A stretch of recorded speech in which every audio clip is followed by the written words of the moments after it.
তৃণমূল কংগ্রেসের নেতা অভিষেক বন্দ্যোপাধ্যায়কে নিয়ে বিস্ফোরক মন্তব্য করলেন বীরভূম তৃণমূলের প্রাক্তন জেলা সভানেত্রী।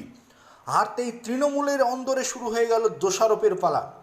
এদিকে মালদহের তৃণমূল নেতা মনোজ চক্রবর্তী সরাসরি অভিষেক বন্দ্যোপাধ্যায়কে দায়ী করেছেন। তৃণমূল কংগ্রেসের সাংসদ বর্ষিয়ান সাংসদ সৌগত রায় অভিষেক বন্দ্যোপাধ্যায়কে চেঁচাছোলাভাবে আক্রমণ করেছেন।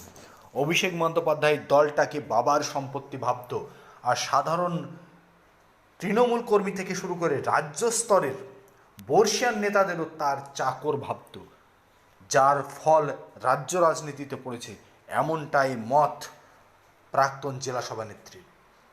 প্রাক্তন জেলা সভানেত্রীর দাবি, 2021 থেকে 26 সালে এই 5টি বছর অভিষেক বন্দ্যোপাধ্যায় দলকে নিজের সিস্টেমে নিয়ে চলে গিয়েছিলেন।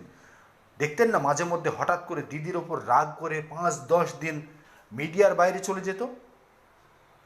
তখন চাপ সৃষ্টি করতো দিদির ওপর অভিষেক বন্দ্যোপাধ্যায়। দিদি তখন বুঝিয়ে সুঝিয়ে আবার লাইনে নিয়ে আসতেন। এক বখাটে ছেলে, যার জন্য দলটা নষ্ট হলো। বিস্ফোরক মন্তব্য করলেন তৃণমূলের প্রাক্তন জেলা সভানেত্রী। এই মুহূর্তের সবচেয়ে বড় খবর, অভিষেক বন্দ্যোপাধ্যায়কে নিয়ে কার্যত বিস্ফোরক মন্তব্য করে তোলপাড় ফেলে দিলেন এই নেত্রী।